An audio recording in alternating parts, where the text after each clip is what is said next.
కూడా మనతో పాటుగా లైవ్ లో జాయిన్ అయ్యారు. ముందుగా కృష్ణాంజనేయులు గారు, సరే ఎవరు వాదనలు వాళ్ళు పార్టీ వాళ్ళు కాబట్టి వాళ్ళు మాట్లాడతారు. ఏంటి గుడివాడ అమర్నాథ్ గారు మేకప్లు, కేజీలు, ఆయన వాడేసిన కార్లు ఇలాంటివన్నీ మళ్ళీ ఎటువైపు డ్రైవ్ అవుతుందండి ఏపీ రాజకీయాలు? వర్మ గారు నమస్తే. నమస్తే. ప్యానల్ మెంబర్స్ అందరికి కూడా నమస్కారము. మాజీ మంత్రి హోదాలో ఉన్నటువంటి వైఎస్ఆర్ కాంగ్రెస్ పార్టీ నాయకులు గుడివాడ అమర్నాథ్ రాష్ట్ర హోంమంత్రిని ఉద్దేశించి ఈ విధంగా మేకప్ రాణి అవి అని ఈ విధంగా మాట్లాడటం అనేటువంటిది చాలా బాధాకరమైనటువంటి విషయం. ఈ విధమైనటువంటి మాటలు ఖచ్చితంగా ఎవరైనా సరే ఖండించాల్సిన విషయాలు. మీరు దాని మీద సుదీర్ఘంగా చెప్పారు. మీరు ఈ పార్టీలు వింటాయో లేవో తెలియదు, కానీ మీరు చెప్పినటువంటి మాటలు కనీసంగా ఆలోచన చేస్తే, అంటే మనం ఒక మహిళ గురించి రాజకీయ ప్రత్యర్థి అవ్వచ్చండి.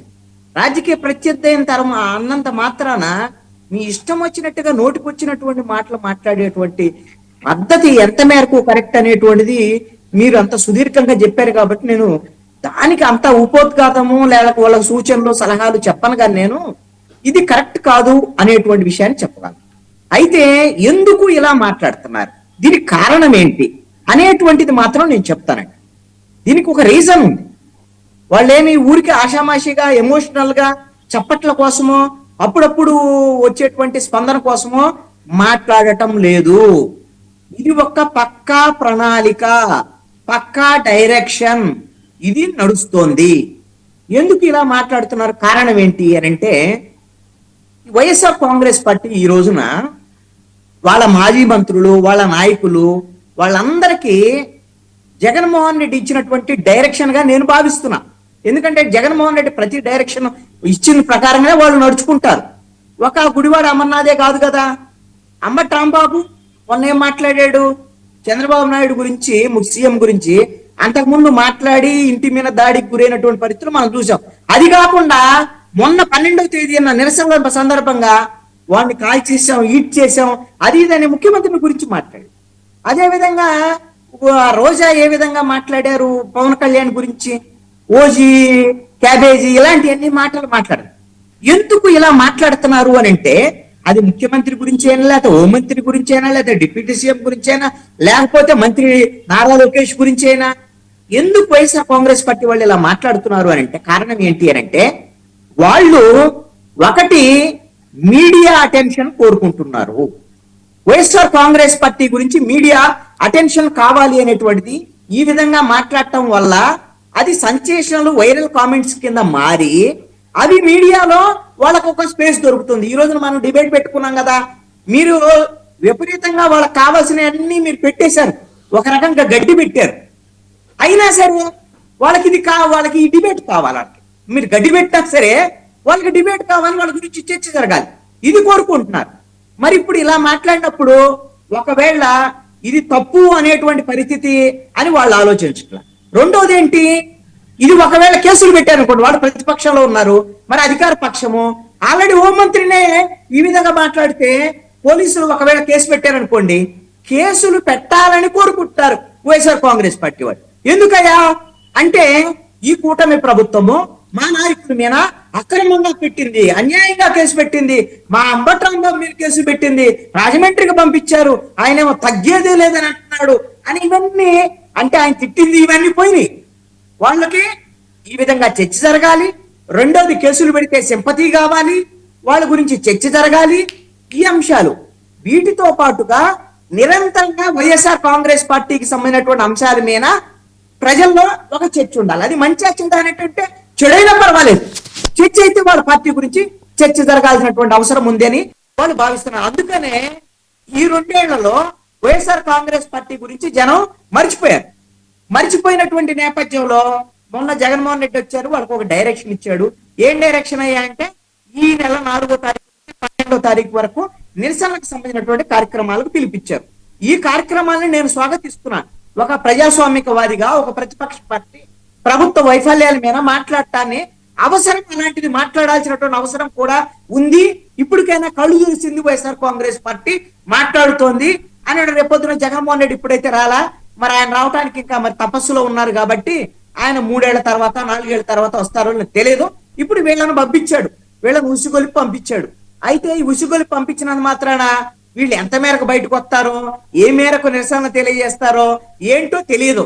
కాబట్టి మీరు చేసే నిరసనలు ఇవన్నీ తెలియాలి జనానికంటే, మరి జనానికి తెలియాలి, మీడియాలో చర్చ జరగాలంటే మీరు ఏమీ లేదు. మీరు ఎవరైతే అధికార పక్షం వాళ్ళు ఉన్నారో ఒక్కొక్కరికి ఒక అసైన్మెంట్. జగన్మోహన్ రెడ్డి ఇంతకు ముందు మంత్రులకు మంత్రిత్వ శాఖలు ఇచ్చాడు కదా, పేరు నాని, గుడివాడ అమర్నాథ్, దాడిశెట్టి రాజా, వీళ్ళందరూ పవన్ కళ్యాణ్ తిట్టడానికి, అదే విధంగా కొడాలి నాని సీఎం చంద్రబాబు నాయుడిని, అప్పుడు ప్రతిపక్షంలో ఉన్నప్పుడు చంద్రబాబు నాయుడిని, అదే విధంగా నారా లోకేష్ ని వాళ్ళ కుటుంబ సభ్యులను తిట్టడానికి, అదే విధంగా పవన్ కళ్యాణ్ ని తిట్టడానికి కొంతమంది, నారా లోకేష్ ని తిట్టడానికి, ఈ విధంగా మంత్రిత్వ శాఖలు ఏర్పాటు చేశాడు కదా. అలాగనే ఇప్పుడు వాళ్ళ నాయకులకు అసైన్మెంట్లు ఇచ్చాడు, ఎవరిని తిట్టాలి, ఏ విధంగా తిట్టాలి. మరి ఈ స్క్రిప్ట్ కూడా ఏమైనా పంపించారో తెలియదు వైఎస్ఆర్ కాంగ్రెస్ పార్టీ కార్యాలయం నుంచి. అందుకని ఈ విధమైనటువంటి తిట్ల దండకాన్ని వాళ్ళు అందుకున్నారు అనేటువంటిది నా అభిప్రాయం. అయితే ఇక్కడ నేను ఒక మాట మాత్రం చెప్పాలి, ఇది కేవలము వైఎస్ఆర్ కాంగ్రెస్ పార్టీ మాత్రమే ఇలా చేస్తుంది, మిగతా వాళ్ళందరూ శుద్ధపూసలా అనిగిన అనుకుంటే ఇది తప్పు. వైఎస్ఆర్ కాంగ్రెస్ పార్టీ ఇప్పుడు చేస్తున్నటువంటిది ఖచ్చితంగా తప్పు.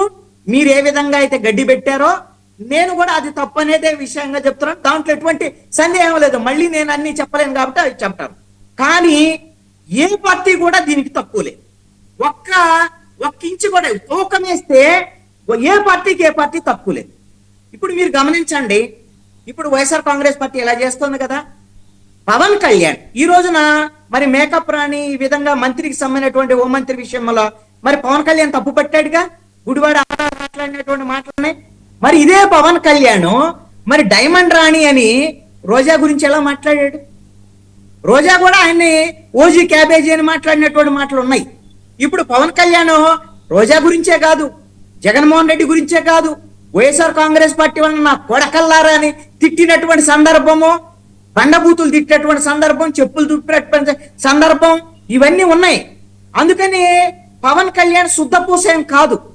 మరి చంద్రబాబు నాయుడు, నారా లోకేష్ ఏమన్నా శుద్ధపూసలా? వాళ్ళు కూడా కాదు. చంద్రబాబు నాయుడు ఎవరైతే మాజీ ముఖ్యమంత్రిగా ఉన్నటువంటి జగన్మోహన్ రెడ్డిని మొన్న ఎన్నికల సభల్లో కానివ్వండి, ఇప్పటికీ కూడా పరిధి దాటి చంద్రబాబు నాయుడు, నారా లోకేష్, అదే విధంగా వైఎస్ఆర్ కాంగ్రెస్ పార్టీకి సంబంధించినటువంటి నాయకుల మీద పరిధి దాటి బండబూతులతో మాట్లాడుతున్నటువంటి సందర్భాలు అనేకం ఉన్నాయి, అనేకమైనటువంటి ఆధారాలు ఉన్నాయి. ఎందుకు మాట్లాడుతున్నారు? అసలు ఇప్పుడు ముఖ్యమంత్రి అయ్యారు, మీకు 164 సీట్లు వచ్చినాయి, కూటమి అధికారంలోకి వచ్చింది. ఇప్పటికీ కూడా చంద్రబాబు నాయుడు, నారా లోకేష్, పవన్ కళ్యాణ్ ఈ రోజున వైఎస్ఆర్ కాంగ్రెస్ పార్టీ గురించి మాట్లాడారు. అరే వాళ్ళు వైఎస్ఆర్ కాంగ్రెస్ పార్టీ వాళ్ళు మాట్లాడితే ఒక అర్థం ఉంటుంది, వాళ్ళకి పవర్ లేదు, పక్కన కూర్చోబెట్టారు, మూలన కూర్చోబెట్టారు, వాళ్ళ గురించి ఎవరు పట్టించుకోవట్లేదు, కాబట్టి వాళ్ళ గురించి పట్టించుకోవాలని వాళ్ళు మాట్లాడితే ఒక అర్థం ఉంటుంది. చంద్రబాబు నాయుడికి 77 ఏళ్ళు వచ్చినాయి, 4 సార్లు ముఖ్యమంత్రి అయ్యాడు, మొన్న 16 ఏళ్ళు ముఖ్యమంత్రిగా పనిచేసినటువంటి రికార్డు కూడా ఆయన బద్దలు కొట్టాడు. మరి అలాంటి చంద్రబాబు నాయుడు మాట్లాడేటువంటి మాటలు ఏమన్నా సరైనటువంటి మాటలుగా ఉంటున్నాయా? అంటే వాళ్ళ పిఆర్ టీంలు ఈ రాజకీయ పార్టీలకి ఏమి ఇస్తున్నాయి అంటే, మీరు పరిధి దాటి మాట్లాడితే మాత్రమే మీరు పబ్లిక్ లోకి వెళ్తారు, మీరు ఆ విధంగా మిమ్మల్ని గురించి హెచ్చరికిద్ది అని చంద్రబాబు నాయుడు లాంటి వాళ్ళు, పవన్ కళ్యాణ్ లాంటి వాళ్ళు, జగన్మోహన్ రెడ్డి లాంటి వాళ్ళను వాళ్ళ హోదాలకు కూడా తగ్గిపోయేటువంటి విధంగా మాట్లాడించేటువంటి విధంగా పిఆర్ టీంల దగ్గర కీలుబొమ్మలాగా మారిపోయినటువంటి నేతలు రాజకీయ పార్టీలు. ఇది ప్రజలు గమనించాలి. ఇలాంటి రాజకీయ పార్టీలు ఇలాంటి అంశాల మీద ఎవరైతే మాట్లాడుతున్నారో, అసహ్యమైనటువంటి మాటలు మాట్లాడుతున్నారో, ఈ విధమైనటువంటి నీతి బాహ్యమైనటువంటి మాటలు మాట్లాడుతున్నారో, ఇలాంటి వాళ్ళకే ఎన్నికల సమయంలో కర్రుగాల్చి వాత పెట్టాలి. ఈ రాజకీయ పార్టీలకి ఇలాగ మాట్లాడేటువంటి వాళ్ళకు బుద్ధి చెప్పాలి. ఇది ప్రజలే బుద్ధి చెప్పాలి. అప్పుడు మాత్రమే వీళ్ళకి బుద్ధి వస్తుంది. వీళ్ళు ఎవరు శుద్ధపూసలు కాదు. ఇప్పుడు మాట్లాడారు కాబట్టి వైఎస్ఆర్ కాంగ్రెస్ పార్టీ గురించి అంతసేపు మాట్లాడాల్సి వచ్చింది. ఇప్పుడుకైనా సరే నేను అడుగుతాను, ఈ డిబేట్ లో పాల్గొన్నటువంటి ఎవరైతే రాజకీయ పార్టీలకు సంబంధించినటువంటి ప్రతినిధుల్ని, మీ పార్టీలకు సంబంధించిన ఎదురు పార్టీలను మీరు ఎలాగో ఘోరంగా విమర్శిస్తారు, దాడి చేస్తారు, ఉదాహరణలు చెప్తారు, అవసరమైతే వీడియోలను కూడా ప్లే చేస్తారు. మీరు ఒకళ్ళ మీద ఒకళ్ళు ప్లే చేసుకుంటారు. దయచేసి నేనేమంటాను అంటే, మీరు మీరు కనీసంగా భవిష్యత్తులో అయినా సరే ఇలాంటి మాటలు మాట్లాడుకోనటువంటి రాజకీయం కావాలి అనేటువంటి విధంగా ముగ్గురు యువతరానికి ప్రతినిధులు, భవిష్యత్తు ఉన్నటువంటి నాయకులు, ఇంకా 20 ఏళ్ళు వీళ్ళు రాజకీయాల్లో ఉంటారు, ఎమ్మెల్యేలు ఎంపీల స్థాయికి వెళ్ళేటువంటి నాయకులు ఈ ముగ్గురు కూడా. దయచేసి మీరు ప్రతిదానికి ఆహా ఓ అంటే ఓహో అని, తానా అంటే తందానా అని రాజకీయ పార్టీల ప్రతినిధులు ఉండాలి అనేటువంటి ధోరణి కూడా మంచిది కాదు అని నా సూచన. ఓకే, అది మీరు అంగీకరించకపోయినా అది మీ అభిప్రాయం. అందుకని దయచేసి రాజకీయ పార్టీలు దయచేసి మీ పద్ధతిని మార్చుకుంటే మీరే కదా ఉంది. మీరు ఒకళ్ళు ఓడిపోతే ఇంకోళ్ళు గెలుస్తారు. ఇలా తిట్టుకోకపోయినా సరే విధానపరమైనటువంటి అంశాల మీద చర్చ పెట్టండి, విధానపరమైనటువంటి అంశాల మీద మాట్లాడండి, ప్రజా సమస్యలు ఎజెండాగా మీరు విమర్శించుకోండి. దాని మీద ప్రజలు మీకు మద్దతు ఇచ్చేదానికి అవకాశం ఉంటది. అంతే తప్ప ఈ విధంగా అసహ్యమైనటువంటి మాటలు దయచేసి ఏ రాజకీయ పార్టీ మాట్లాడొద్దు అనేటువంటిది నా యొక్క సూచన. నువ్వు కృష్ణాంజనేయులు నువ్వు ఇలాంటి శుద్ధులు చెప్తావు, వర్మగా నువ్వు ఇంతే శుద్ధులు చెబుతావు అని మనల్ని తిడితే వాడు తిట్టొచ్చేమో, కానీ మేము శుద్ధులు చెప్పేటువంటి స్థానంలో ఖచ్చితంగా ఉన్నాం. మేము శుద్ధులు చెబుతాము, వింటాం, వెనకపోవటం అనేది మీ ఇష్టం. ఇది మాత్రం నేను చెప్పదలుచుకున్నాను. Right, okay. సురేష్